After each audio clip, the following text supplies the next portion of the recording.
Hello and welcome. I'm Sarah, part of St Denny's Church worshipping community.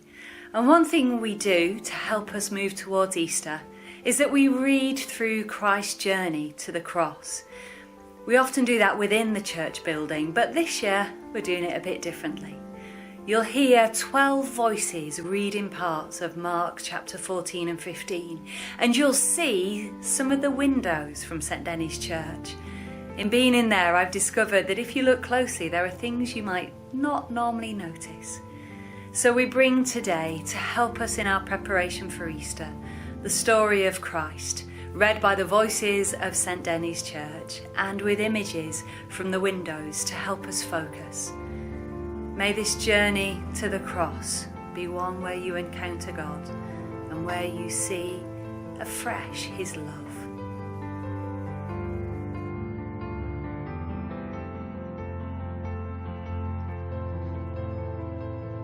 Now the Passover and the festival of unleavened bread were only 2 days away, and the chief priests and the teachers of the law were scheming to arrest Jesus secretly and kill him. But not during the festival, they said, or the people may riot. While he was in Bethany, reclining at the table in the home of Simon the leper, a woman came with an alabaster jar of very expensive perfume made of pure nard. She broke the jar and poured the perfume on his head. Some of those present were saying indignantly to one another, "Why this waste of perfume? It could have been sold for more than a year's wages and the money given to the poor." And they rebuked her harshly. "Leave her alone," said Jesus. "Why are you bothering her? She has done a beautiful thing to me. The poor you will always have with you, and you can help them any time you want. But you will not always have me. She did what she could. She poured perfume on my body beforehand to prepare for my burial. Truly I tell you, wherever the gospel is preached throughout the world, what she has done will also be told in memory of her." Then Judas Iscariot, one of the 12, went to the chief priests to betray Jesus to them. They were delighted to hear this, and promised to give him money. So he watched for an opportunity to hand him over.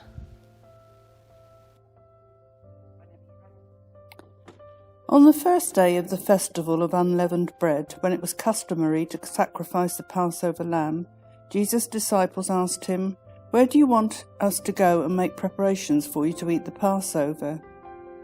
So he sent 2 of his disciples, telling them, "Go into the city, and a man carrying a jar of water will meet you. Follow him. Say to the owner of the house he enters, 'The teacher asks, where is my guest room, where I may eat the Passover with my disciples?' And he will show you a large room upstairs, furnished and ready. Make preparations for us there." The disciples left, went into the city, and found things just as Jesus had told them. So they prepared the Passover. When evening came, Jesus arrived with the 12. While they were reclining at the table, he said, "Truly, I tell you, one of you will betray me, one who is eating with me." They were saddened, and one by one they said to him, "Surely you don't mean me?" "It is one of the 12, he replied, "one who dips bread into the bowl with me. The Son of Man will go just as it is written about him. But woe to that man who betrays the Son of Man. It would be better for him if he had not been born." While they were eating, Jesus took bread, and when he had given thanks, he broke it and gave it to his disciples, saying, "Take it, this is my body." Then he took a cup, and when he had given thanks, he gave it to them, and they all drank from it. "This is my blood of the covenant, which is poured out for many," he said to them. "Truly, I tell you, I will not drink again from the fruit of the vine until that day when I drink it new in the kingdom of God." When they had sung a hymn, they went out to the Mount of Olives. "You will all fall away," Jesus told them, "for it is written, 'I will strike the shepherd, and the sheep will be scattered.' But after I have risen, I will go ahead of you into Galilee." Peter declared, "Even if all fall away, I will not." "Truly I tell you," Jesus answered, "today, yes, tonight, before the cock crows twice, you yourself will disown me 3 times. But Peter insisted emphatically, even if I have to die with you, I will never disown you. And all the others said the same. They went to a place called Gethsemane, and Jesus said to his disciples, "Sit here while I pray." He took Peter, James and John along with him, and he began to be deeply distressed and troubled.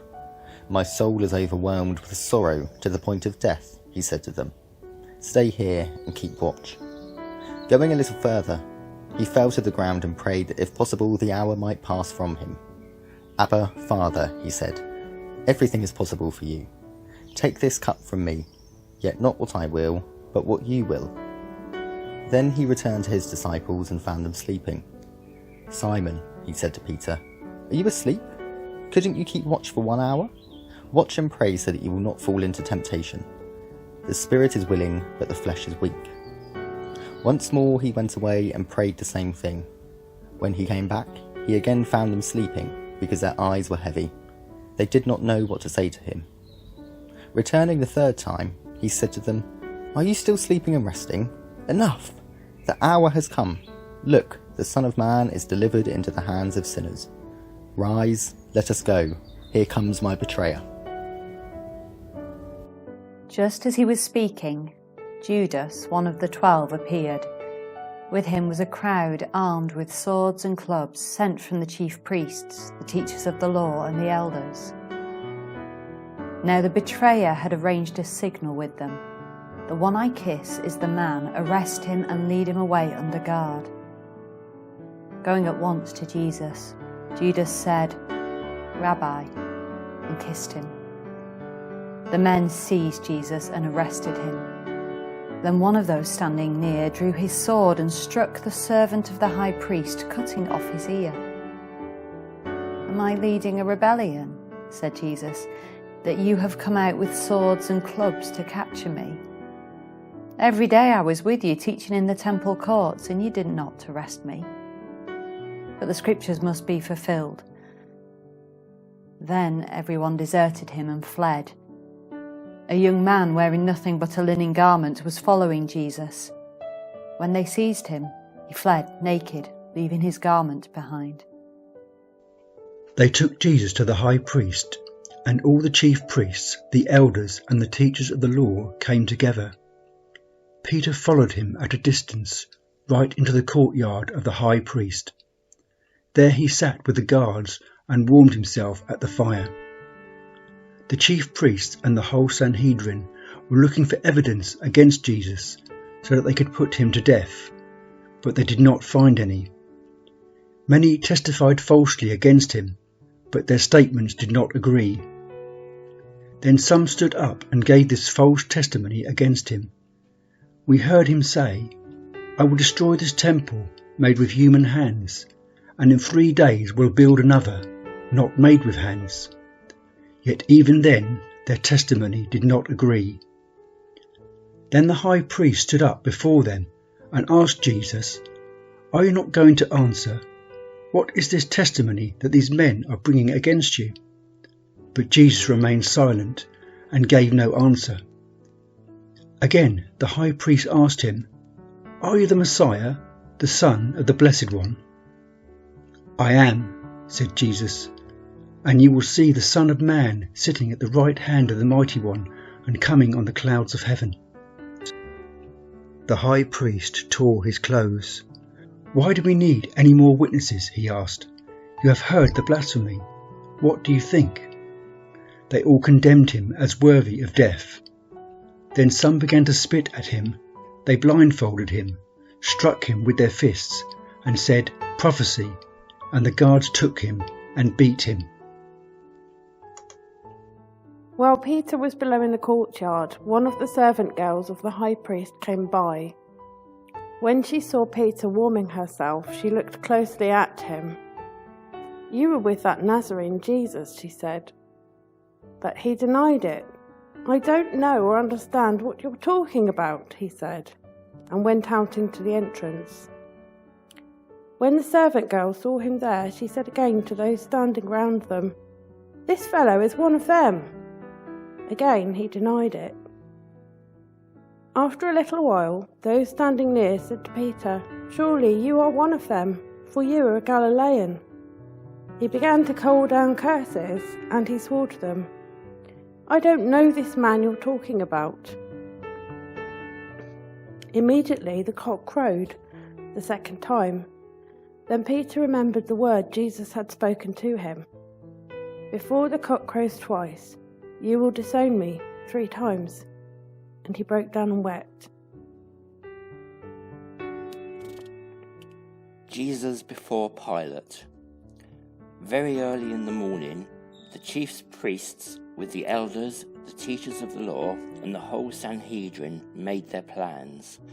So they bound Jesus, led him away, and handed him over to Pilate. "Are you the king of the Jews?" asked Pilate. "You have said so," Jesus replied. The chief priests accused him of many things, so again Pilate asked him, "Aren't you going to answer? See how many things they're accusing you of?" But Jesus still made no reply, and Pilate was amazed. Now it was the custom at the festival to release a prisoner from whom the people requested.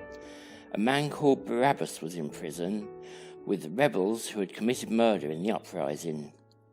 The crowd came up and asked Pilate to do for them what he usually did. "Do you want me to release the king of the Jews?" asked Pilate, knowing it was out of self-interest that the chief priests had handed Jesus over to him. But the chief priests stirred up the crowd to get Pilate to release Barabbas instead. "What shall I do then with the one you call the king of the Jews?" Pilate asked them.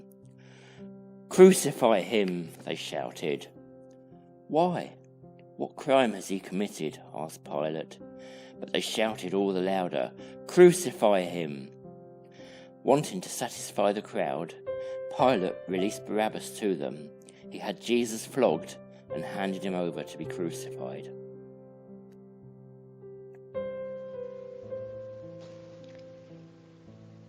The soldiers led Jesus away into the palace, that is, the praetorium, and called together the whole company of soldiers.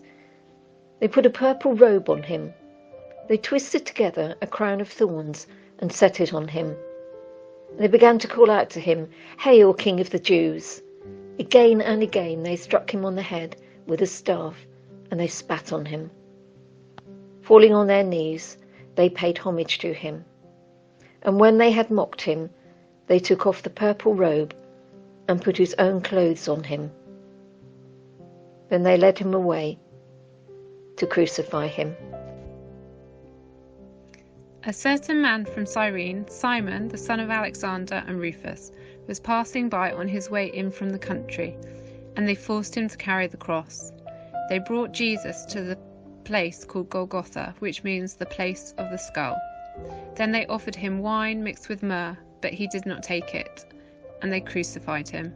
Dividing up his clothes, they cast lots to see what each would get. It was 9 a.m. when they crucified him.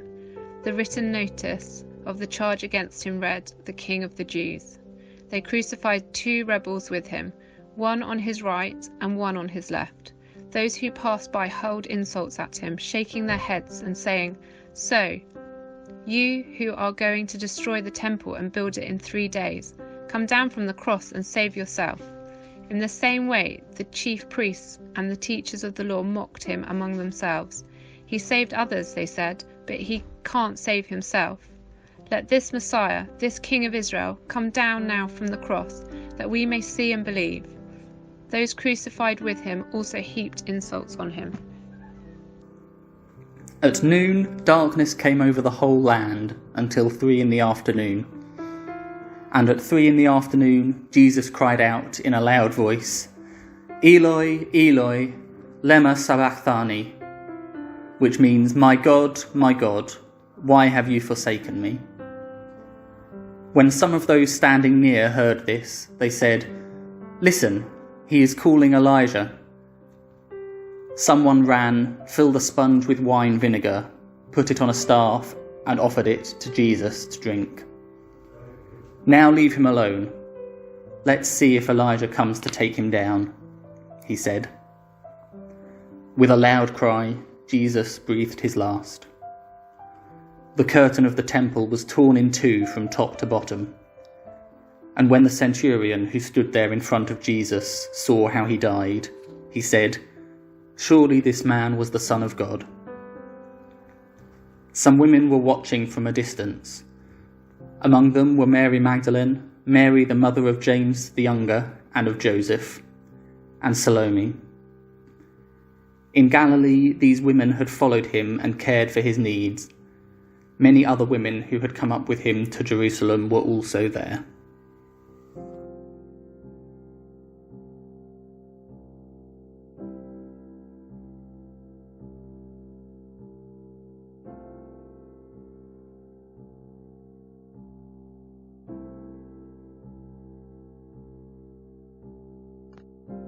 It was Preparation Day, that is, the day before the Sabbath.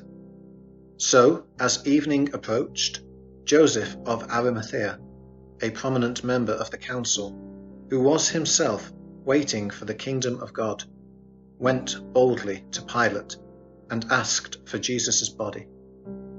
Pilate was surprised to hear that he was already dead. Summoning the centurion, he asked him if Jesus had already died.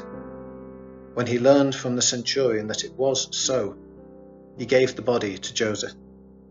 So Joseph bought some linen cloth, took down the body, wrapped it in the linen, and placed it in a tomb cut out of rock.